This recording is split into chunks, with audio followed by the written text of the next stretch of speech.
తల్లికి వందనం వచ్చింది, పింఛను వస్తుంది సార్. మా మామయ్య గారికి నెలకి 4,000 పింఛన్ ఇస్తున్నారు సార్. మీ మామయ్య గారు 4,000 పింఛన్ ఇస్తున్నారు. అవును సార్. Okay, very good. తర్వాత సుఖీబావ ఈ రోజు వచ్చింది సార్. ఇది ఎంత వస్తుంది అనుకుంటున్నావు? 7,000 వస్తుంది సార్. 7,000 ఈ రోజు 3 సార్లు వస్తుంది సంవత్సరంలో. అవును సార్. 2 కలిపి రాష్ట్ర ప్రభుత్వం ఇస్తుంది సార్. అన్నదాత సుఖీభావ కింద 14,000, కేంద్రం ఇచ్చే 6,000. ఆగస్టు 15 వస్తుంది సార్. ఎంత మొత్తం ఎంతమ్మా? మొత్తం 20,000 సార్. 20,000 అన్నదాత సుఖీభావలో పిఎం కిసాన్ లో వస్తుంది. అవును సార్. ఆగస్టు 15న మళ్ళీ మీ అందరికి ఫ్రీ బస్, ఎక్కడికి కావాలంటే అక్కడ ఆడవాళ్ళందరూ ఫ్రీగా తిరగచ్చు. ఫ్రీ బస్ సౌకర్యం, స్త్రీ శక్తి. చాలా హ్యాపీ సార్. అదే మాదిరిగా ఇప్పుడు మీకందరికి కూడా అమ్మా బియ్యం కూడా ఇస్తున్నారు కదా, రేషన్ బియ్యం ఇస్తున్నారు కదా. ఇంటి దగ్గరనే ఇస్తాం. కొంతమందికి ముసలి వాళ్ళు ఉన్నా, వికలాంగులున్నా ఇంటి దగ్గరనే ఇస్తున్నాం కదా. అవును సార్. పింఛన్ ఇంటి దగ్గరనే ఇస్తున్నాం కదా. ఇస్తున్నారు సార్. 1వ తేదీ ముందే ఇస్తున్నారు సార్. ఒక్కోసారి హాలిడే ఉంటే ఒకటేసారి ముందు ఇస్తాం, లేకపోతే మొదటి తారీఖున ఇస్తున్నారు సార్. పేదల సేవలో తప్పకుండా మీ దగ్గరికి అందరూ వస్తారు. వస్తున్నారా? వస్తున్నారు. ఇంత మునిపు ఎప్పుడన్నా వచ్చారే మరిగా? రాలేదు సార్. ఇంత ఎండలో కూర్చొని ఎప్పుడన్నా రైతుల కోసం ఆలోచించారా? ఆలోచించలేదు సార్. అది డిఫరెన్స్ ఈ ప్రభుత్వానికి, గడిచిన ప్రభుత్వానికి. చాలా హ్యాపీ సార్. కాబట్టి మీలో మార్పు రావాలి, మీలో కూడా ఆలోచించాలి. ఏ ప్రభుత్వం మీకోసం పనిచేస్తుంది, ఏ ప్రభుత్వం వాళ్ళ కోసం పనిచేసుకున్నారో ఒకసారి ఆలోచిస్తే మీ అందరికి స్పష్టత వస్తుంది. ఆ అమ్మాయి చెప్పింది నిజమనుకుంటే గట్టిగా చప్పట్లు కూడా చెప్పండి వాస్తవని. ఇక్కడ ఉండే ప్రతి ఒక్కరికి కూడా మీకు కూడా వస్తున్నాయి కదా, ఇవన్నీ వస్తున్నాయని చేలు పైకెత్తండి. ఇది మంచి ప్రభుత్వం అవునా కాదా? అవునంటే గట్టిగా చప్పట్లు కూడా చెప్పండి అవునని.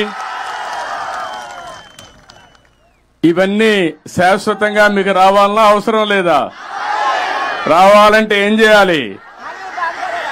మళ్లీ మళ్లీ ఎన్డీఏనే గెలవాలి, తెలుగుదేశం పార్టీ ఉండాలి, అవునా కాదా? మళ్ళా అప్పుడప్పుడు మరిచిపోతా ఉంటారు మీరు. మరిచిపోయినప్పుడు మళ్ళీ అఘాతంలోకి వెళ్ళిపోతా ఉంటాం. Okay, very good. తర్వాత అమ్మా. హలో సార్, నా పేరు మాట్లాడా రాని వర్గారండి వర్గారాలు. హలో సార్, నా పేరు అనిల్ కుమార్, తూర్పురాపల్లం గ్రామం, దర్శి మండలం సార్. నేను ఇక్కడ ఒక 2 ఎకరాల్లో 1 ఎకరము చిన్న కోళ్ల పరిశ్రమ వేసుకున్నాను సార్. నేను ఒక నిరుద్యోగిగా ఉన్నాను సార్ నేను ఇక్కడ. సో ఇక్కడ నాలాంటి వాళ్ళు ఇంకా కొంతమంది ఉన్నారు. వాళ్ళందరూ ఏంటంటే అందరూ స్వయంగా ఉపాధి కల్పించుకోవాలంటే కొంచెం చిన్నపాటి అవకాశాలు అందరి దగ్గర ఫైనాన్షియల్గా ఉండదు సార్. ప్రాబ్లం అదొకటి ఉంది. కానీ బ్యాంకులో ఇప్పుడు గేదెలకి వాటికి ఇచ్చినంత ఈజీగా ఈ కోళ్ల పరిశ్రమ మీద లోన్లు ప్రొవైడ్ చేయట్లేదు సార్. మేము దానివల్ల చాలా ఇబ్బంది పడుతున్నాము. అంటే నేను ఒక్కనే కదా, అందరూ అనేది జాబ్లో ఉండకపోవచ్చు. కొంతమంది నిరుద్యోగులు ఉంటారు, స్వయం ఉపాధి కోరుకునే వాళ్ళు ఉంటారు సార్. మాకు దీని మీద మీరు ఏమి చెప్పాలనుకుంటున్నారు? ఏ భరోసా మా లాంటి వాళ్ళకి మీరు ఇవ్వాలనుకుంటున్నారు సార్? ఏం చదువుకున్నావా? నేను డిగ్రీ చేశాను సార్. డిగ్రీ ఏం చేసావమ్మా? డిగ్రీ చేసిన తర్వాత గ్రాఫిక్ డిజైనర్ గా 1.5 year జాబ్ చేశాను సార్. తర్వాత నేను ఓన్ గా ఇలా ప్రొడక్షన్ చేసుకుంటున్నాను సార్. ఇప్పుడు ఇంటి దగ్గరనే వర్చువల్ గా కూడా వర్క్ చేసే వర్క్ ఫ్రమ్ హోమ్ ఉంది. అవును సార్. నువ్వు ఎందుకు ఆ పని కూడా చేయకూడదు? కొన్ని రోజులు ఫ్రీలాన్సింగ్ చేశాను సార్. కానీ నేను ఇంకా కొత్తగా దీని గురించి ట్రేడింగ్ వైపు అలా వెళ్దామని. రెండు కూడా చేయొచ్చుగా తాత్కాలికంగా. చేస్తున్నాను సార్. అందులో ఆదాయం వస్తుంది, ఇందులో ఆదాయం వస్తుంది సార్. దాన్ని నేను అప్పుడప్పుడు ఫ్రీలాన్సింగ్ కూడా చేస్తుంటాను సార్. నేను ప్రీవియస్ గా చేసిన వాళ్ళు ప్రాజెక్ట్ ఇస్తే దాన్ని కంటిన్యూ చేసుకుంటుంటాను. మీరు చెప్పినట్టు యువత ఊర్లో ఊరుక ఉండకుండా ఇప్పుడు వర్క్ ఫ్రమ్ హోమ్ వచ్చింది. ఇంటి దగ్గర కూర్చొని ప్రపంచంలో ఏ కంపెనీకి కావాలన్నా పనిచేసే అవకాశం వచ్చింది. రెండోది నువ్వు చెప్పినట్టు పౌల్ట్రీ గాని, లేకపోతే గొర్రెల పెంపకం గాని, మేకల పెంపకం గాని, ఆవుల పెంపకం గాని, ఇవన్నీ కూడా పాడి పరిశ్రమ గాని ఇంటి దగ్గర చేసుకోవచ్చు వ్యవసాయంతో సమానంగా. దీనివల్ల ఫార్మర్స్ ప్రొడ్యూసర్స్ ఆర్గనైజేషన్ కూడా ఉన్నాయి. అదే మరి మిమ్మల్ని అందరినీ ఎంఎస్ఎంఈ ఇంటికి ఒక పారిశ్రామికవేత్తను తయారు చేయాలన్న ఆలోచన. ఒకప్పుడు ఇంటికి ఒక ఐటీ ప్రొఫెషనల్ అనుకున్నాను. దానివల్ల ఈరోజు మీరు చూస్తే ప్రపంచం మొత్తం ఎక్కువ ఆదాయం వచ్చే వాళ్ళు ఇండియన్స్ అయితే వాళ్ళల్లో 33% తెలుగు వాళ్ళు ఉన్నారు. అది 25 సంవత్సరాల కంటే ముందు నేను ప్రారంభించిన ఉద్యమం, ముందు చూపు. దానివల్ల ఈరోజు ఎక్కడికి పోయినా మన వాళ్లే ఉన్నారు.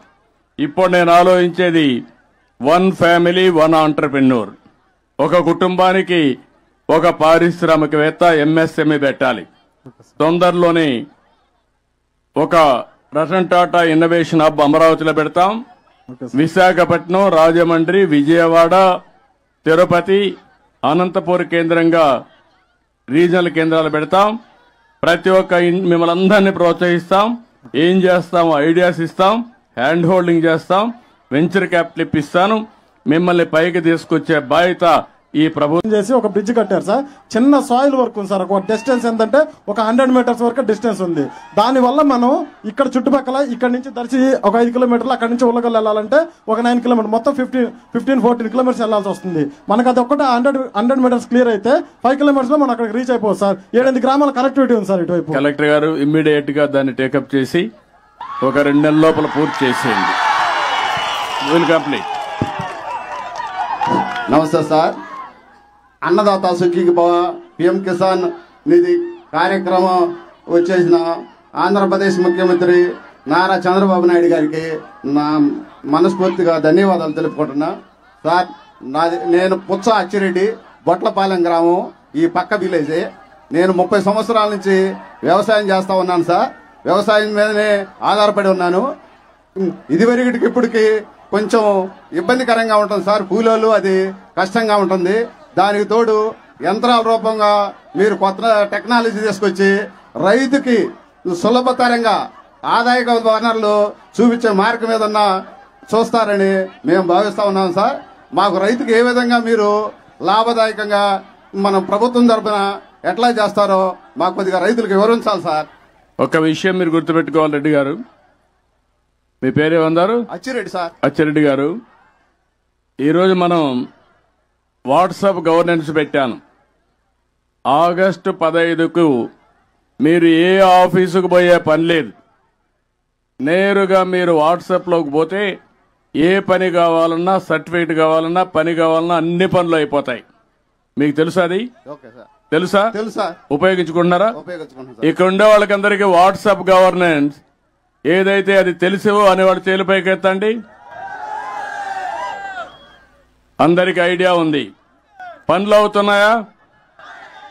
15వ తారీఖు డెడ్ లైన్. అందరూ కూడా మళ్ళీ ఏ ఆఫీసుకు పోయే పని లేదు. మీ పక్కనే ఎంఆర్ఓ ఆఫీస్ ఉంటుంది, అక్కడికి పోయే పని లేదు. మీ ఇంట్లో కూర్చొని చెట్టు కింద కూర్చొని నీకు ఏ పని కావాలన్నా చేపించే బాధ్యత నాది. జవాబుదారీతనం తీసుకొస్తాం. ఇప్పుడు మా మిత్రుడు పిచ్చిరెడ్డి గారు ఒక మాట అడిగారు. రైతులకు కూలీలు రావడం లేదు, ఇబ్బందులున్నాయి. ఆర్థిక అభివృద్ధిలో ఇవన్నీ కూడా కొన్ని పరిణామాలు. అందుకే నేను ట్రాక్టర్స్ ఇంట్రడ్యూస్ చేశాను, హార్వెస్టర్లు తీసుకొచ్చాను, నాట్లేసే మెషిన్లు తీసుకొచ్చాను, అదే మరి డ్రిప్ ఇరిగేషన్ తీసుకొచ్చాను. ఇప్పుడు డ్రిప్ ఇరిగేషన్ లో మీరు చూస్తే ప్రకాశం జిల్లాకు 90% సబ్సిడీ ఇస్తున్నాం, రాయలసీమకి ఇస్తున్నాం. దాంట్లో ఎరువు వేయచ్చు, అదే మరిగా మీ నీళ్లన్నీ ఎన్ని కావాలని పెట్టచ్చు. నీకు ఏ బాధ లేకుండా మీ సెల్ ఫోన్లోనే ఇంటి దగ్గర కూర్చొని ఎప్పుడు డ్రిప్ ఆన్ చేయాలి, ఎప్పుడు డ్రిప్ ఆఫ్ చేయాలో అది కూడా చేసే అవకాశం వచ్చేసింది. ఆటోమేషన్ వచ్చేసింది. ఇది కాకుండా ఇప్పుడు డ్రోన్లు తీసుకొస్తున్నా. ఆ డ్రోన్లో తెల్లవారితో నువ్వు మీ పొలం దగ్గరికి పోతావు, ఒక ఫోటో నేను ఆ యాప్ మీకు ఇచ్చాను. ఆ యాప్లో మీరు చూసుకుంటే మీ పొలంలో తెగులుందా లేదా నీకు తెలిసిపోతుంది. తెగులుంది అనుకుంటే ఒక్క ఫోన్లు కొడితే డ్రోన్ వస్తుంది. ఎక్కడ తెగులుంటే, ఎక్కడ క్రిమి సంహారక మందేయాలనో అక్కడనే వేస్తాం. ఎక్కడ మొత్తం పంటకేయం. ఇప్పుడు మీరేం చేస్తున్నారు? క్రిమి సంహారక మందులు తీసుకుపోయి కొట్టిందే కొట్టుడు 100 సార్లు కొట్టేస్తున్నారు. దానివల్ల డబ్బులు అయిపోతున్నాయి. రెండో పక్కన మీరేం చేస్తున్నారంటే క్యాన్సర్ పేషెంట్లు ప్రొడ్యూస్ చేస్తున్నారు. ఎరువులు ఎక్కువ వేసినా, క్రిమి సంహారక మందులు వేసినా క్యాన్సర్ వస్తుంది. ఈ విషయం గుర్తుపెట్టుకోవాలి. ఒక ఆడబిడ్డ ఇప్పుడే చెప్పింది, ప్రకృతి సేద్యం. ప్రకృతి సేద్యం చేస్తే 100 సంవత్సరాలు మీ ఆయుస్సు గ్యారంటీ. ఇది నా భరోసా. మీరందరూ గుర్తుపెట్టుకోవాలి.